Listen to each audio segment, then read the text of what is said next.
Ketemu lagi dengan saya, Miftahunisa Damayanti, NIM 201933122, mahasiswa pendidikan guru sekolah dasar, Fakultas Keguruan dan Ilmu Pendidikan Universitas Muria Kudus. Pada kesempatan ini, saya akan membuat video guna untuk memenuhi tugas dari mata kuliah Perspektif Global. Oke teman-teman, pada video sebelumnya kita sudah membahas mengenai isu-isu global dalam kaitan dengan kepentingan nasional. Nah, pada video kali ini nanti saya akan membahas mengenai masalah-masalah global dalam kaitannya dengan kepentingan nasional. Nah, untuk mengetahui penjelasannya lebih lanjut, simak terus videonya ya.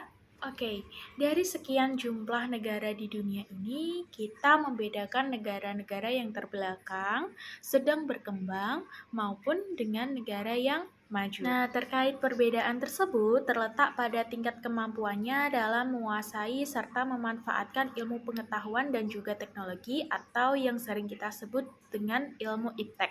Mengolah sumber daya alam bagi kepentingan kemakmuran penduduknya. Negara-negara yang dikategorikan ke dalam negara yang terbelakang adalah negara yang kemampuan SDM-nya itu masih sangat rendah dalam menguasai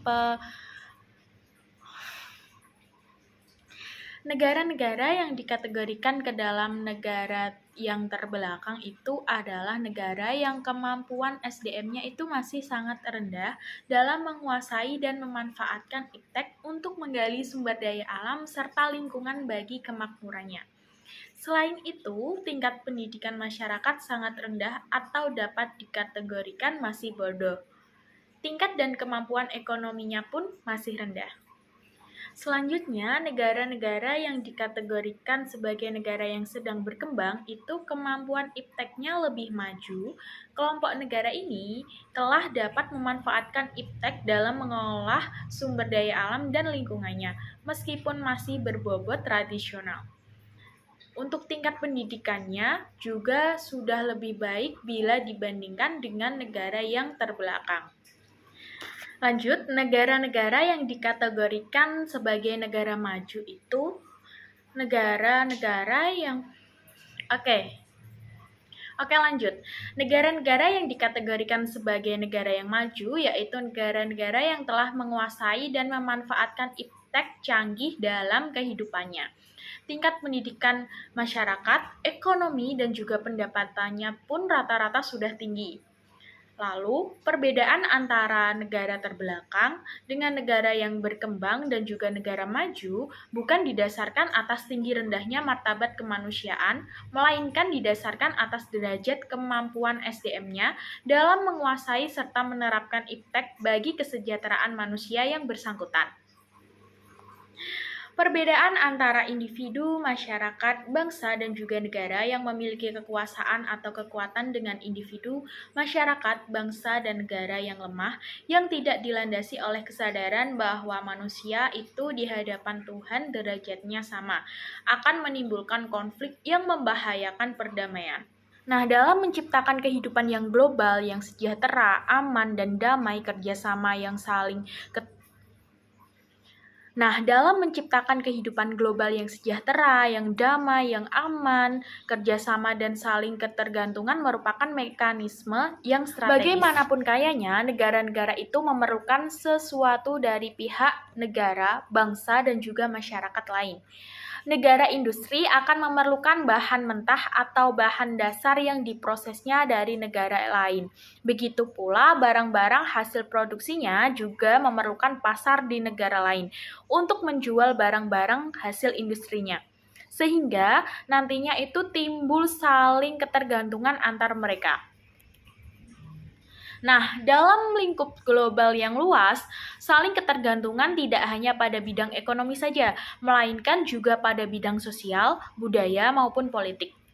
Saling ketergantungan dalam bidang-bidang kesehatan, kedokteran, keluarga berencana, olahraga, kesenian, ilmu pengetahuan, teknologi, pemerintahan, kedaulatan rakyat, HAM, dan seterusnya menjadi tuntutan bagi terciptanya masyarakat global yang selaras, serasi, dan juga seimbang. Perlu kita ketahui teman-teman, kasus kemiskinan yang terjadi pada manusia itu kira-kira termasuk permasalahan global apa tidak? Yups, betul sekali. Kemiskinan itu termasuk permasalahan global. Kontak antar manusia secara langsung maupun secara tidak langsung melalui berbagai media informasi juga meningkatkan aspirasi penduduk terhadap kebutuhan manusia hidup non-ekonomis yang antara lain meliputi pendidikan, kesejahteraan, kesenian, rekreasi, dan sebangsanya. Nah, bagi masyarakat miskin, untuk memenuhi aspirasi yang tarafnya itu cukup tinggi, untuk memenuhi kebutuhan dasar atau basic needs yang sangat mendasar, masih sangat sukar dicapai. Pada kenyataannya, merupakan masalah kemanusiaan yang harus mendapat perhatian terutama dari mereka yang membuat dan mengambil kebijakan serta keputusan. Nah, kalau ditinjau dari pertumbuhan dan perkembangan penduduk dengan segala kebutuhan serta aspirasinya, pergeseran nilai, norma, maupun peraturan itu merupakan hal yang wajar. Oleh karena itu, peninjauan pengembangan dan perubahan peraturan, hukum, serta perundang-undangan merupakan upaya yang wajar dalam mengakomodasi pertumbuhan dan perkembangan tadi. Nah, dalam kenyataan hidup, terutama yang dialami oleh anggota masyarakat lapisan bawah yang lemah, sangat sukar untuk mendapatkan perlakuan dan pelayanan HAM-nya secara wajar. Untuk pihak yang kuat, yang berkuasa, tidak jarang melakukan pelanggaran HAM terhadap mereka yang lemah, baik pada tingkat perorangan, tingkat kelompok, bangsa, maupun negara. Nah, untuk mengatasi pelanggaran HAM tersebut, harus dimulai dari tiap individu masing-masing yang saling menghayati benar hak dan kewajiban diri sendiri serta hak dan kewajiban bagi orang lain. Salah satu nilai yang harus melekat pada diri kita sendiri yaitu kemandirian. Dalam dinamika kerjasama dan saling ketergantungan, kemandirian ini memperkuat kedudukan kita di tengah-tengah negara bangsa lain.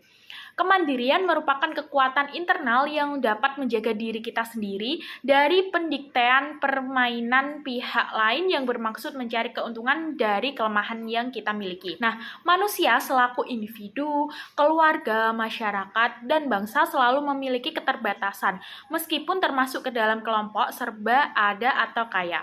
Oleh karena itu, kerjasama dan saling ketergantungan itu menjadi tuntutan yang wajar dalam kehidupan bermasyarakat, terutama dalam kehidupan global. Namun demikian, jati diri dan kemandirian menjadi landasan yang harus melekat pada tiap diri manusia, baik itu secara individu, keluarga, masyarakat, maupun bangsa, serta warga dunia. Oke, kiranya itu teman-teman yang bisa saya sampaikan mengenai masalah-masalah global dalam kaitannya dengan kepentingan nasional. Kurang lebihnya saya mohon maaf, semoga bermanfaat bagi kita semua. Sampai jumpa di video selanjutnya, and bye. Wassalamualaikum warahmatullahi wabarakatuh.